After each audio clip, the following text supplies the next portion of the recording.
We're talking about the tabernacle and its furnishings and its structure, sort of going in depth in these conversational expositions right now in the book of Exodus, chapter 26. We begin now at verse 15.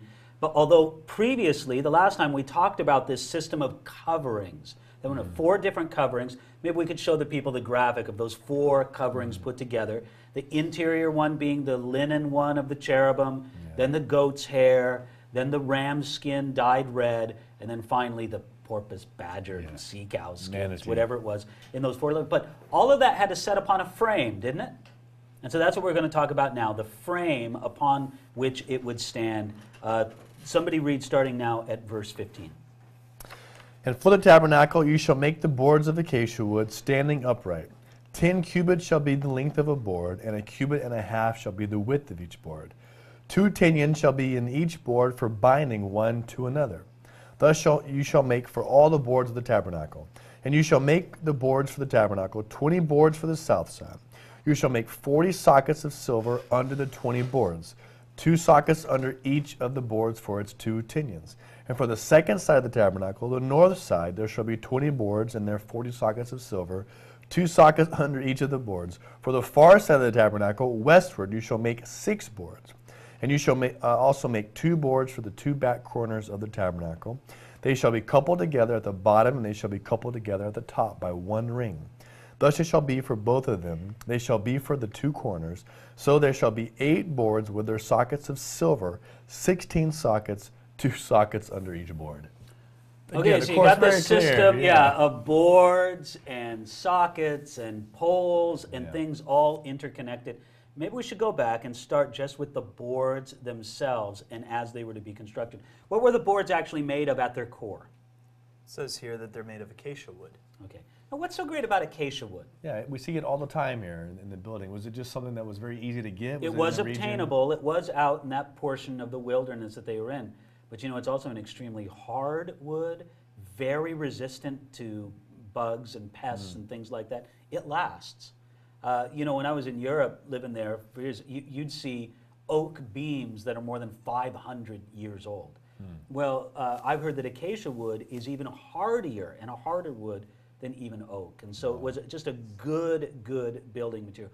Probably wasn't so easy to work with, but you could do it. So that's at the core. What's around each board? Maybe we could show people the graphic and kind of give them the idea here.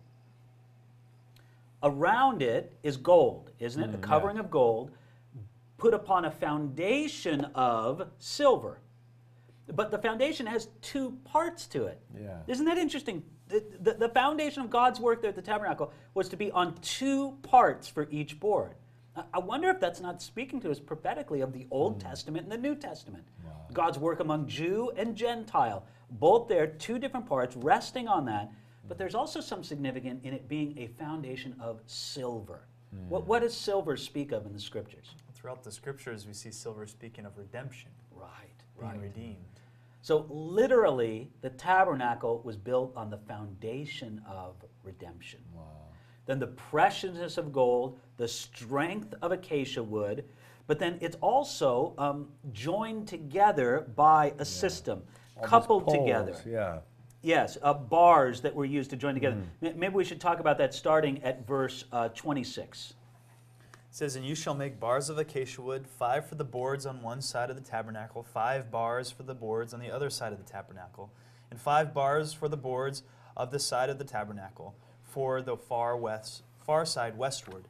The middle bar shall pass through the midst of the boards from end to end. You shall overlay the boards with gold, make their rings of gold as holders for the bars, and overlay the bars with gold. And you shall raise up the tabernacle according to its pattern, which you were shown on the mountain.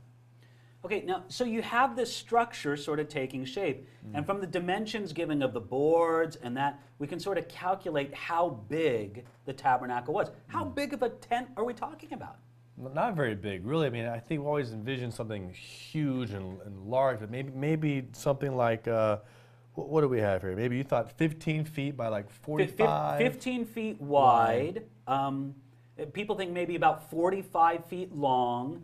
And you're talking about maybe 12 or 15 feet tall. Okay, so you're talking about this building that's not particularly huge. I mean, it might fit into the building, the room we're in right now. So you're not talking about a huge, massive building, but precious. Yeah. It doesn't have to be big to be precious, right? There's so much gold. This little tent, so to speak, and all of its accoutrements worth more than $13 million. Wow. I just wonder, you think about a modern day building project like that. You want to spend this much money on a building this big? Are you kidding me? Yeah. But it just kind of shows that God's appreciation of things doesn't necessarily follow man's appreciation of them. And really kind of hidden. Again, we just talked about the coverings that over it. This gold, these poles, these planks weren't really visible to the eye. Not to the outside, from the inside of the tabernacle, but only priests could go into the inside of it. They could see the gold, but that's right. And isn't it, a lot of times God's most precious work in the life of somebody is hidden. Yeah. Honestly, I worry about that today in our days of social media, where you can tweet and Instagram and Facebook and all this. I'm not saying those things are bad, but so often we're quick to talk about the interior work that God's doing in our lives. And, sometimes it's better just to be quiet about it, just to let God do his work without, squawking about it to everybody. And this is really something from the outside. There wasn't much to see with the tabernacle, but on the inside, oh, how precious. Oh, what an interior life with God it reflected. And at the same time, we mentioned, beginning this series a little bit ago, where did God begin the description was on the inside. The Ark of the Covenant was the first thing he talked about. Starts there, and works out. Yeah. But there's also a theme of strength here. Yeah. Not only do you have acacia wood and a silver foundation and gold around, but you have it linked together by these bars. I think we got an interesting graphic for the people there, a depiction of how one of the bars even ran right through the middle, and there were hooks on the exterior that held the bar. This was something that was stable. It hung together. It wasn't going to be soon shaken. You think the boards were like spaced, kind of like we envision we have 16-inch studs, for our walls. You think it was more like totally together, like a solid? Nate, from my study, this is kind of a debate among Bible scholars, if those boards were continuously joined to each other or if there was a gap between the boards.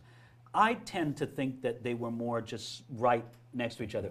The model that we're using to show people, to kind of give people a visual idea of what these are about, it also shows, we can show that model to them too right now, show them how they depict it with the boards being right next to each other.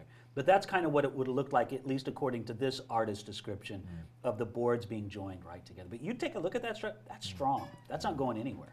You see the support on the outside, but there's also that invisible support on the inside, which is kind of an interesting thought that God, in his wisdom, knew this would be how I was going to construct the strong on the outside and strong on the inside. It's very significant, especially because more than other parts of the tabernacle, we have sort of a permission to talk about how we, in a sense, represent the tabernacle. In this sense, later on, the Bible will tell us in the New Testament that we are a temple being built to God, living stones being assembled together. And since there's a continuity between the tabernacle and the temple, we can kind of say that this is sort of a picture of how God wants his people to be. Not only strong on the outside, strong on the inside as well. And maybe with some of the glory and the shine and the luster hidden. Doesn't have to be right out front for everybody to see. And then what's another aspect that you could kind of highlight in regards to this? Wouldn't you say a unity? Wasn't it that it could be one tabernacle? God wanted there to be a unity and a connection between his people. I think these are very significant themes that we find throughout this whole thing, talking about the very structure of the tabernacle. What you have here, think about it, just like the community of God's people today. What's the tabernacle founded upon? Redemption. Yeah. What's it covered with? Precious gold. What's it joined together as? On the inside and the outside, and it's joined together strong. I suppose there'd be a very practical reason for such a strong structure as well.